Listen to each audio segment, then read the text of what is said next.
Between the Skies is a cosmic fantasy game of travel and exploration across endless worlds. Fantasy role-playing has developed a vast array of settings: commercial and homebrewed, encyclopedic and minimal, gritty and goofy, high and low. Given the underlying openness of the fantasy genre, many of these settings could easily exist together in a shared universe. Between the Skies is about exploring that implicit shared universe.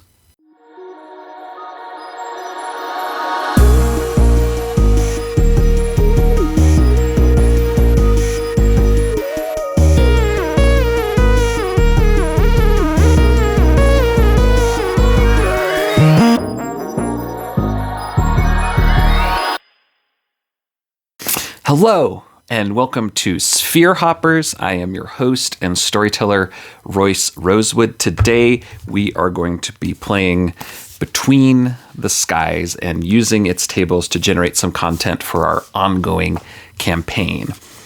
So as I said in the introduction, Between the Skies is a set of tables and procedures and suggestions for how to connect disparate role-playing game settings together and the things that happen on your way from one place to another. It is the game that I play solo on my own outside of the channel, and it is so much fun. The things that it generates are mind-boggling. If you're interested in exploring Between the Skies for yourself, these are the print volumes that are available from Exalted Funeral. There are currently 3, and there's also a digital version available on itch.io that has everything, and it's free. So take a look at that. The reason I bought these is because I like to have physical things, and I wanted to support the creator for making something that I love so much. So here's what we're going to do to start. I'm going to generate a character and a ship using Between the Skies. We'll see what we get, and then we're going to use that character and ship and connect that to our ongoing campaign. The first thing that we're going to do is create a new character. So we need to decide, what kind of being are you? In Between the Skies, right? You can basically be anything. And you're going to roll 2d6 and add them together. So that's weighted towards the middle. So the ones in the middle are going to be more common. So that's where you get things like mammalian, avian, reptile. And then there are weirder things. You can be mechanical. You can be an elemental. You can be a swarm of things. Let's see who this character is. What type? All right, a 6. An avian type. All right, and then we're going to roll another d6 to get another detail. 5. A migratory. So then we need to roll on our descriptor. And this is a D66, so we'll say the red is the tens place. All right, 64, tiny.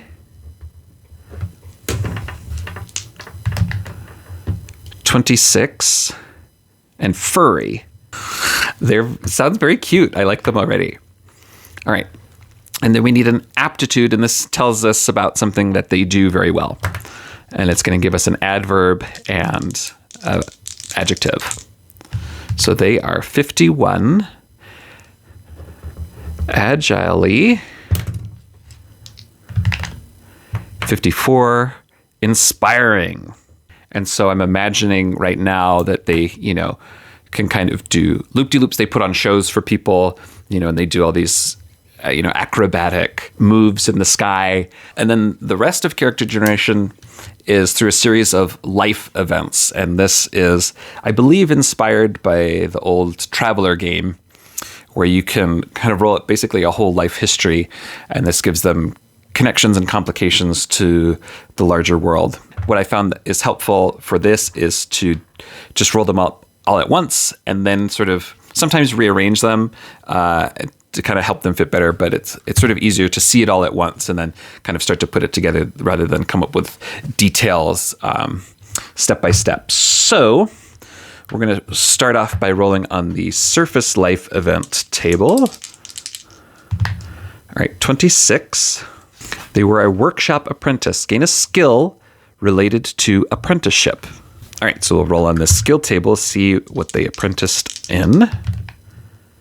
34, Gastronomy. There may be like an apprentice chef or something. All right, so then after each life event, we roll a 1d6. If the result is greater than or equal to the number of life events rolled, you continue rolling. So no matter what, we've only got one right now. So we have surface life events and space life events and planar life events. I'm just going to roll another surface life event. 31. Arcane studies. Gain arcana or alchemy. Choose. I'm going to choose alchemy. Brewing potions, that seems like a little bit more closely related to the food aspect. We roll greater than or equal to. We keep going. 6. Yes, we keep going. I'm going to roll a space life event for this next one. Just for fun. All right, 21. NPC enemy. Roll on a powerful NPC table for an enemy. Okay. 66. A crystal. 44. King. See if we roll more. 6, yep. Let's roll another space life event. 52. Rumor and obligation. Roll on the major event table for subject of the rumor. Create a powerful NPC or petty god. The PC is obliged to this NPC to pursue this rumor. So you can see how this is starting to point us to the other tables, right? We've rolled on the NPC table. We're going to roll on the event table. It's all integrated and interconnected. All right, we're going to roll on the major events table. 14, a possessed leader.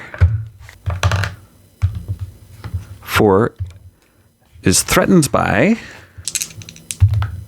11, a communications network. And then we create a powerful NPC or a petty god, and we're obliged to pursue this rumor. Let's roll. 1 is another powerful NPC. 2 is petty god. 2, a petty god. All right, so what's the focus of this petty god? 6, qualities, ideas, and behaviors. 12, the petty god of brittleness, who is 31, boisterous, and 51, dusty. Okay, so the petty god of brittleness wants us to investigate this rumor about a possessed leader who is threatened by a communications network. I mean, you're starting to see how wild this is and all the different directions we could go and all the different ways we can get inspired. Realized I was wearing my headphones that whole time, and I don't usually wear the headphones. They're off. Do we roll another life event? Yes.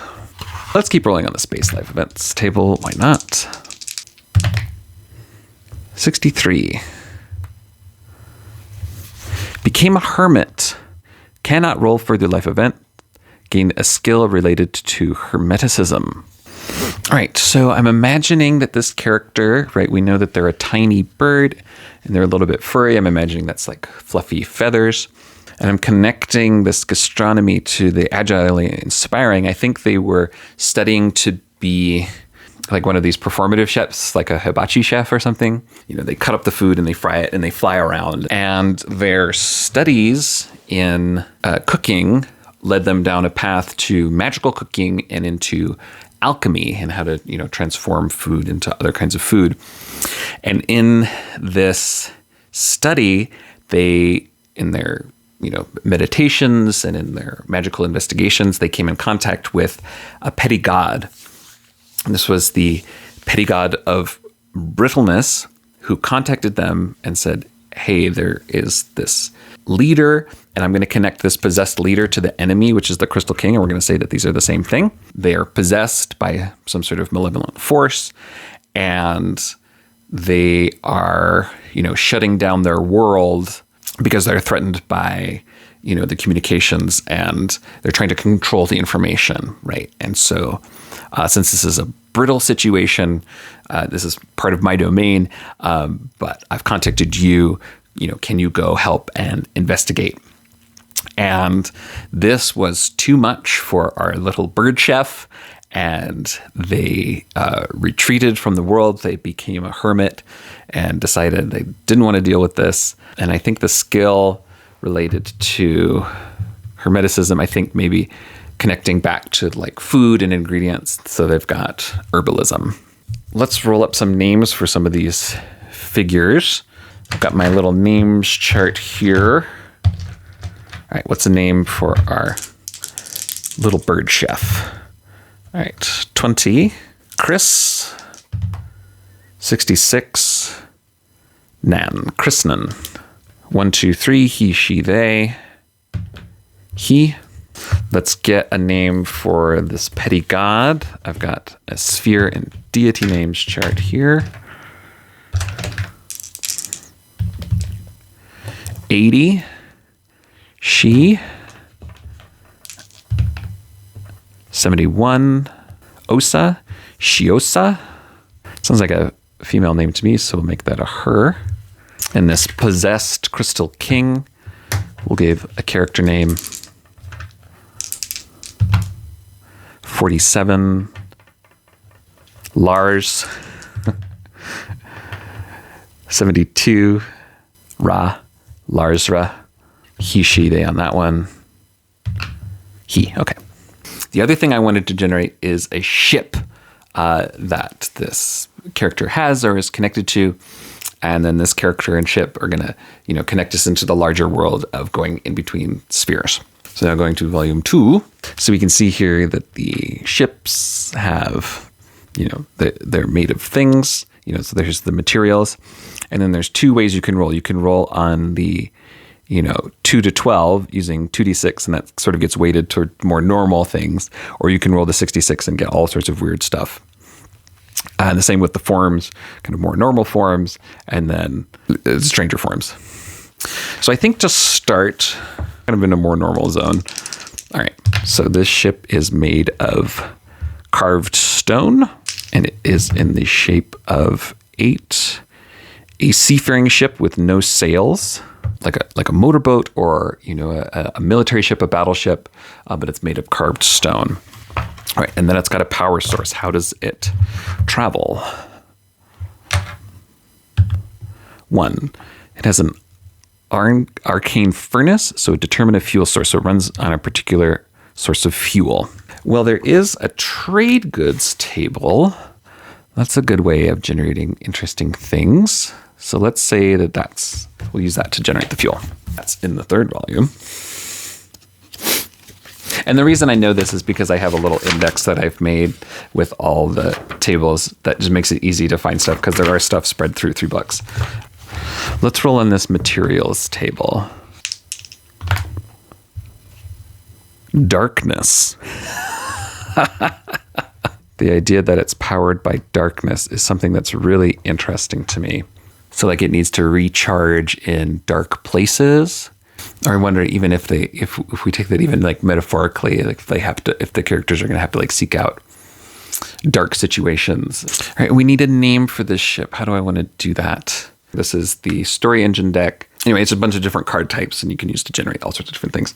But I want a name, so I'm going to draw a modifier, which is like an adjective, and an anchor, which is like a noun.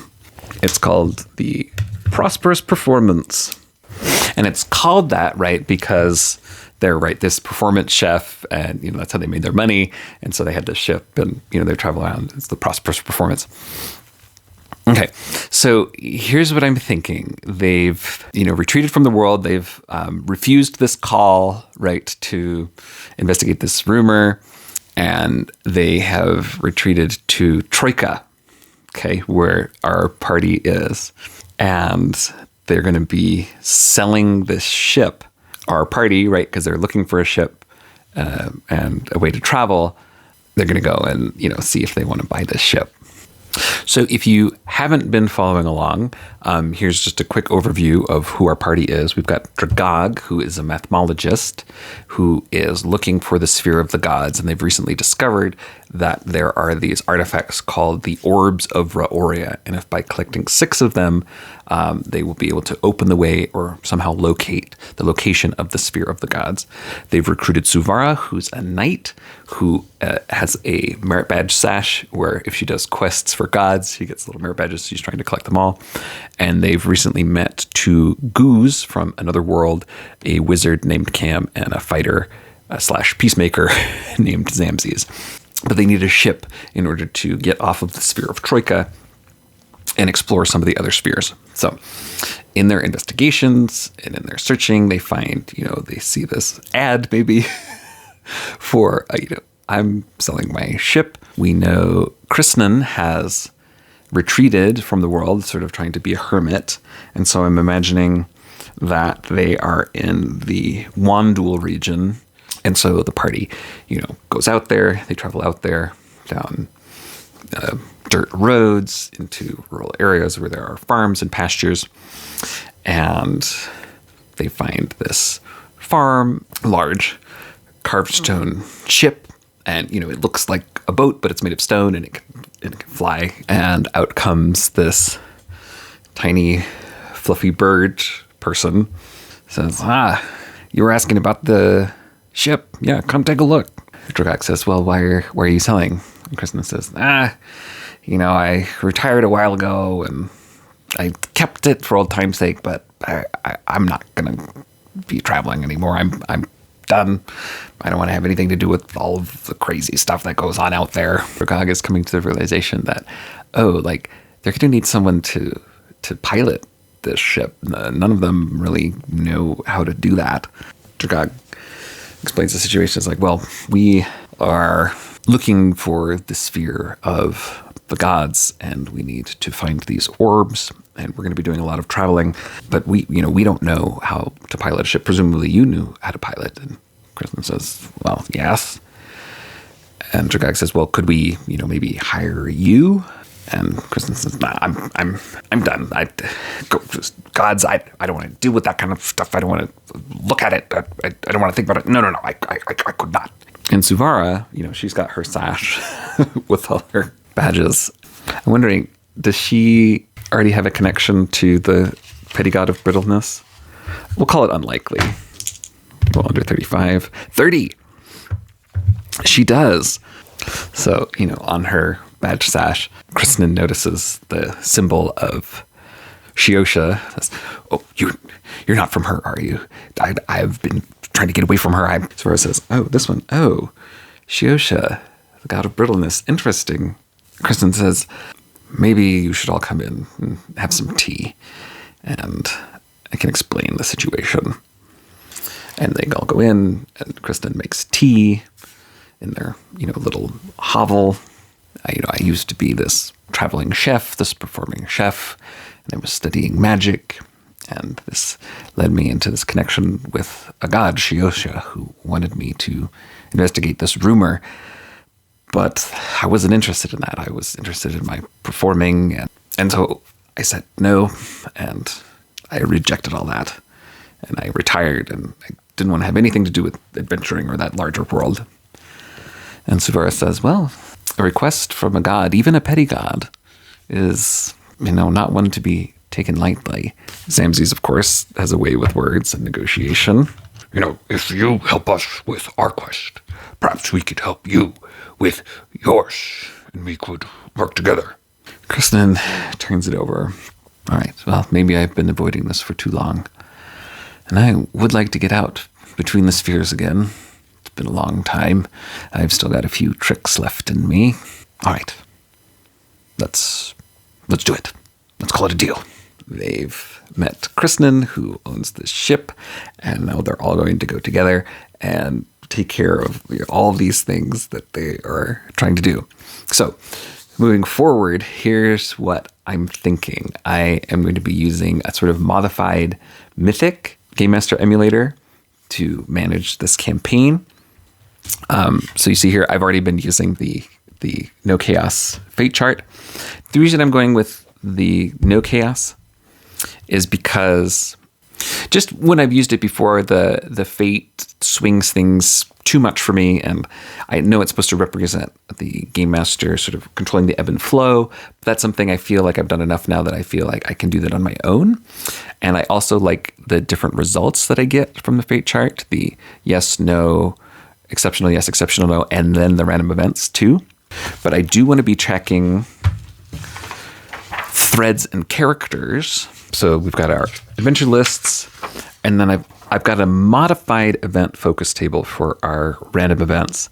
The reason I changed this is because the kinds of things that I want to happen and the kinds of things I want to trigger. So there's that. And then in addition to our thread and character list, I also have a locations table for places that we know that we might see, that we might find. And then this is also how we're going to connect the other campaigns, right? Because we've got our Troika campaign, and we've connected the Gozer campaign, and we've got 3 others, the Keyforge and the 1,000-Year-Old Vampire and the Starforged campaign that we all need to integrate somehow. So moving forward, based on everything we know, I'm going to start to populate these lists. So in terms of our threads, we've got the search for the orbs, finding a cure for Brodana, the possessed Crystal King. I'm going to put Suvara's quest for badges as one. And then for characters list. So normally you're putting non-player characters and factions here.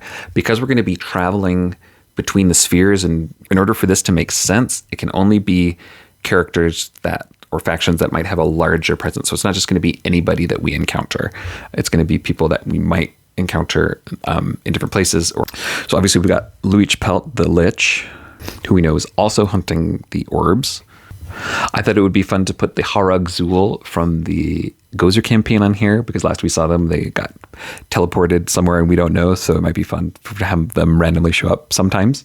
Cam's Watcher in this, so Cam being a wizard from Gozer, they have a Watcher who keeps tabs on them. So we'll put the Crystal King, and we'll put Shiosha, the petty god of brittleness. All right, for locations we might expect to run into Argosy, where we left the characters from the Starforge campaign. Brewish, where the characters from the 1,000-Year-Old Vampire campaign are. The Crucible, which is where characters are from the Keyforge campaign. All right, so with all of this set up, they are ready to start to leave Troika and explore the other spheres. And so I am so excited to see where that takes us next time.